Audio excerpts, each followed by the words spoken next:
Dark and Darker is an event, an addiction. It's the worst therapy your time can buy, a feast for the foulest, a fully automatic dopamine machine set to mainline, and I cannot stop playing it. Dark and Darker takes inspiration from shoot 'em and loot 'em extraction games like Tarkov or Hunt the Showdown, and borrows the shrinking kill zones of battle royales like PUBG or Fortnite, but it is none of those games. It's not a PvEvP loot extraction dungeon crawler or a fantasy battle royale, no. It's a story engine, or if we need to get technical, a misery resolution simulator, because that's what stories are. A series of events that follow someone's misery, except in Dark and Darker, you don't know if that misery will be yours, or something you inflict. Let's get specific. You've got classes, you've got monsters, you've got loot, you've got hostile players, and hopefully their loot. Pack it all into a maze full of traps and let begin the shrinking death zone that forces all hopefuls toward the center of the map, that hellish aperture through which dying dreams are glimpsed. Get to the middle, don't die, open a portal and get out. Or if you're nuts, go deeper. Currently, there's 6 classes to choose from.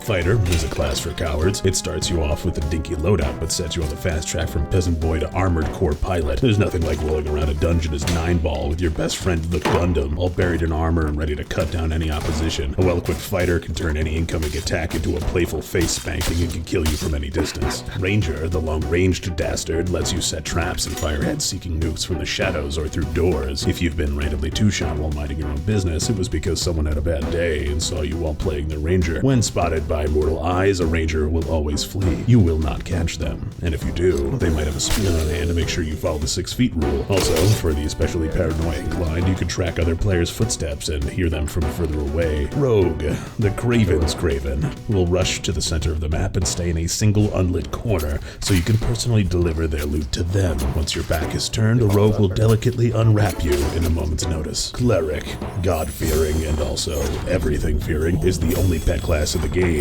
They'll cast every single buff in the book before ever allowing you to get close, and if you do manage to step inside the danger zone, they'll summon their highly trained level 20 pocket fighter to do their dirty work. Also, clerics are the only class in the game that can kill you in range by talking shit. Wizard, the reverse Puxatawny Phil of Yellow Bellies, is a rare spawn, usually only ever appearing in groups of 3, because the solo wizards already died this round. If you see their shadow, you can expect 6 more weeks of fireballs and magic missiles. If you don't, it's because they're invisible and currently strafing behind you. Eventually, they will retreat into the nearest hallway, guarded by a council of finely dressed fighters until next winter. Then, there's Barbarian.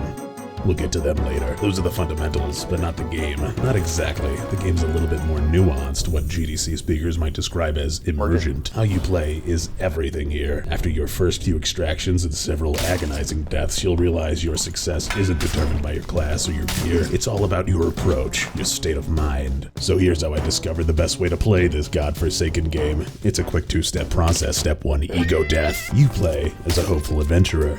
You've got a fun name, a cool class, and a dream. You want to play the fun new game. You're a little timid at first. You're mostly interested in exploring, figuring out how to play, finding secrets, and learning combat. If you're lucky, you might even make it out alive. You die repeatedly to mobs, wall spikes, the Wraith, even though you pumped 8 headshots into it in 3 stacks, many 3 stacks. On one run, your bags are packed full of diamonds, thinking to yourself, holy shit, I can't believe it, I've rocked. Just as you open a portal, an arrow from nowhere thunks into your neck and you crumple. You play as someone else's loot pinata. You're terrified of most things. You were wrong about everything you thought you knew, and the more you play, the more you realize you don't know anything at all. Encountering other players is infuriating, and nobody will work with you no matter how many times you crouch at them from across the hallway. A 3-stack of a rogue, ranger, and fighter are robo-stepping down the hallway at you, and you're already writing your Where's Solo Q post on the subreddit. God damn! You play as a seasoned delver. You've learned a thing or two. Turn off torches as you go, stick to the edges of the swarm, listen for footsteps, kill quick, drop what you don't need, close every door behind you. Every class is the stealth class. You choose your engagements and can avoid most fights you don't want. Best of all, you've settled into your favorite class. You've leveled up. Now that you know how to win, you want a bag full of shinies and a set of gear that'll make a shoeless, slappy-footed solo weep on sight. You want to crush, fuck, ruin, and strike it rich. Instead, you get crouch dodged and strafed by a rogue named the Pee-Pee Poo-Poo Man who shanks you 8 times before you can land a single blow. Your spirit is ravaged for 6 months straight. At this point, it feels like maybe your team comp sucks, or maybe your favorite class is bad.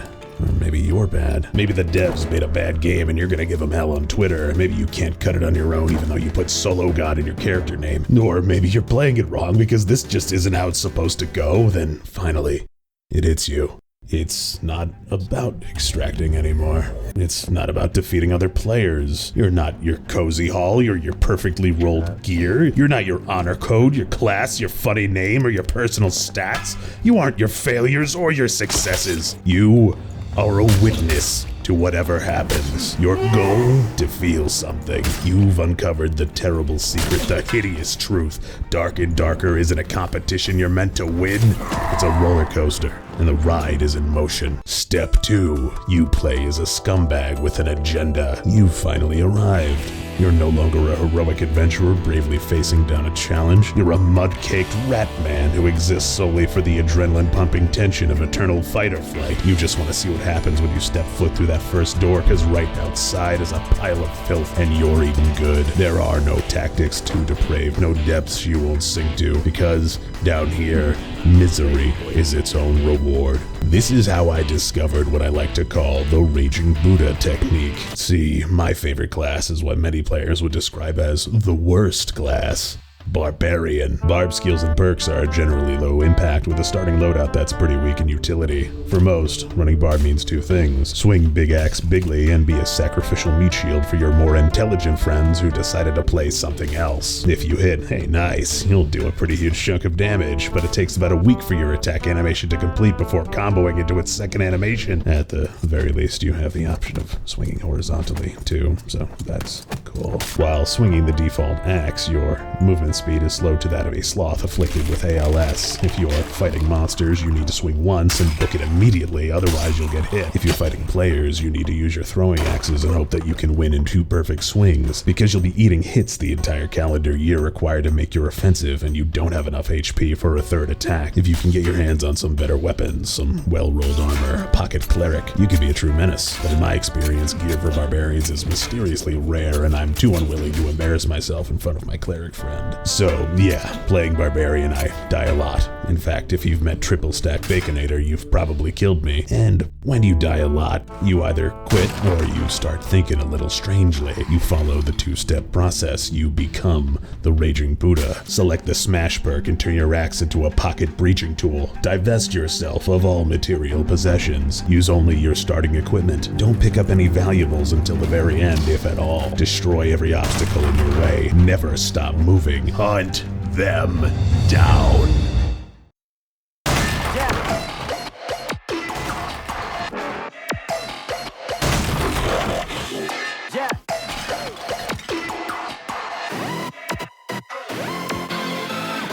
With no material possessions to slow you down, you become the fastest and most terrifying variable in the game through a random event, a sudden storm. When doing a little RBT, you can be another player's spawns across the map in the first 20 seconds of a run. The sheer panic as they struggle to process how they've been found so quickly, how no door can slow your chase, how even if they kill you, you've probably altered the entire course of their run. It's medicine for the soul. The best part?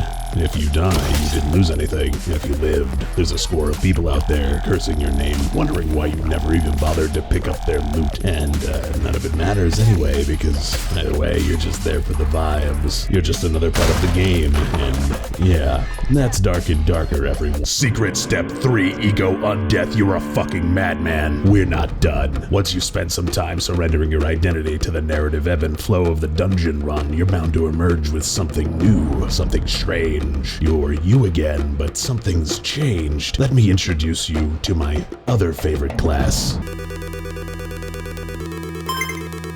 You might be thinking, wait, that's the exact same barbarian. Well, that's where you're wrong, fella. Dead wrong. That's not a barbarian. That's a necromancer. Because the barbarian can bust through doors with ease, it means they can ignore just about every mob on their way to you, which means there's a pretty good chance there's an army of undead following in their wake. Combined with their savage roar skill, they can drop aggro and force it onto other players. Sure enough, you can send a bona fide legion to do your fighting for you. All of this to say, don't play to win in the Terror Dungeon, folks. choice. Instead, choose the more interesting path, the one that will cause the most drama and make some damn memories. I said earlier that this game is a story engine, so let me put my money where my mouth is. Here I'm about 7 or 8 minutes into a run. Already killed somebody, but they got me pretty good. I'm stealthing around at about half HP, which means I'm toast in any real fight. Problem, I hear 2 people just on the other side of this room. Only thing keeping us apart is a door and their inability to look up. I turn off the torch just in case. They haven't heard me yet, so hopefully they won't see me either. Now, it's a waiting game. Gotta keep an eye on the stairs in case they come for the door, and check the opposite balcony in case anyone with range spots me across the way. The soft glow of a fire. A torch? Are they suspicious? No, it's a campfire. That means they probably don't know I'm watching them, but it also means they're healed up. My chances of taking them both out were slim already, and since they look to be a ranger and a fighter, I'm already outclassed. But it says one crucial thing. They're ready to move on. Just in time too, because the death swarm is closing in. I've got a good pathway forward, but I've got to walk it so they don't know I'm here. I wait until I'm riding the very edge of the swarm, since they're less inclined to burn precious HP so late in the run. The scraping rumble of portals emerging just on the other side. I know what I must do. Can't open the door normally, they'll hear it. Just gotta wait long enough and...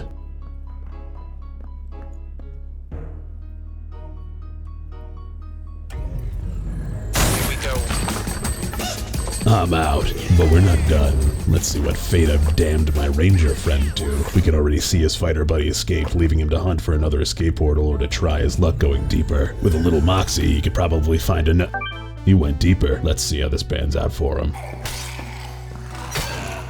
Sorry, Skychi. That was a pretty good run, so I immediately went back in and fuck, I forgot to sell everything I escaped with. How am I gonna honor Dark Praetor's memory? Alright, so here's the deal. 2 dudes already ran by my spawn, so there's only one smart way out of this. I gotta follow them. They looked pretty fresh, not very geared, but there's 2 of them, so they can reliably take care of all the monsters and looting for me. Worn out, bloodied, I'll clean them up at the end and make it out the richer. That's the plan. I check a few zombos to see if they're doing their job and looting for me. They are. They're just ahead, but I don't think they saw me. I keep on walking, get to cover just in case. If they come charging in, worst case I can turn tail and blow through the door behind me. I wait. A while. Swarm starts closing in and I haven't heard any footsteps. Time to follow their trail. I keep to the edge of the swarm to make sure nobody follows behind me, but something's off. Some chests aren't looted. Lots of doors left wide open. The swarm stops and I'm at a crossroads. A door that's closed and a door that's open with a mob still alive on the other side. My gut says follow the pattern. Something caused my guys to truck it forward and ignore the skeleton archer. They must have hooked right around the corner in a hurry. And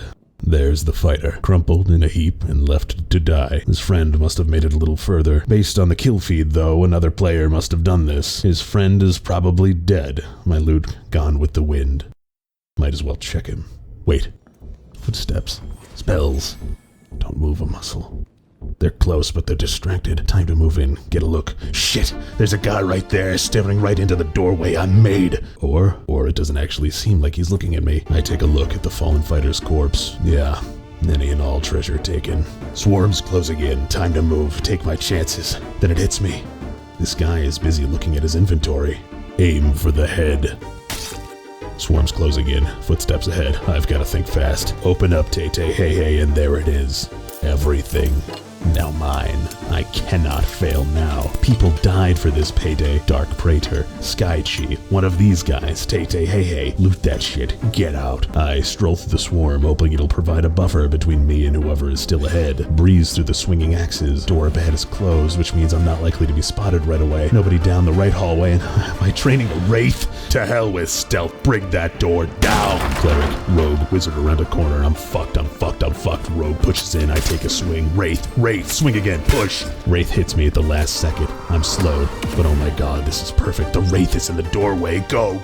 Ignore the portal, it's too close. Keep going. Turn around. Nobody's following. Are they fighting the Wraith? Keep pushing. Spider's dead in the hallway. Someone was here and I'm hoping they aren't now. Turn the corner. Down portals. I'm fucked. I have to go through the swarm. I don't have a lot of HP left, but I gotta try. I bust into one of the most dangerous rooms on the map, and could it be a distracted cleric next to an open portal? Steal it, crap! I've got one chance. I gotta keep searching. Fear the mobs, blow open this door, and piece of cake, easy game, I'm fucking rich. So there you have it. Just a few stories from my 50 hours of playtime so far. This is Dark and Darker. Thanks for watching. Hey folks, Ed here. First of all, thank you so much for getting this far. I really can't explain how much that means to me. If you haven't already, like and subscribe if you had a good time, but this little bit isn't just about pitching the usuals, I've got some updates.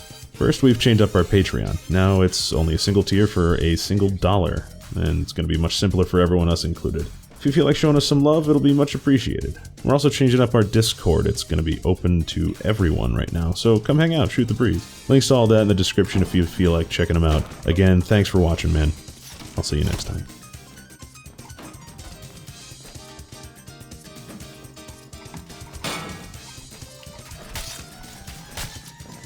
I go down here. I got him. Oh, I almost just snapped you.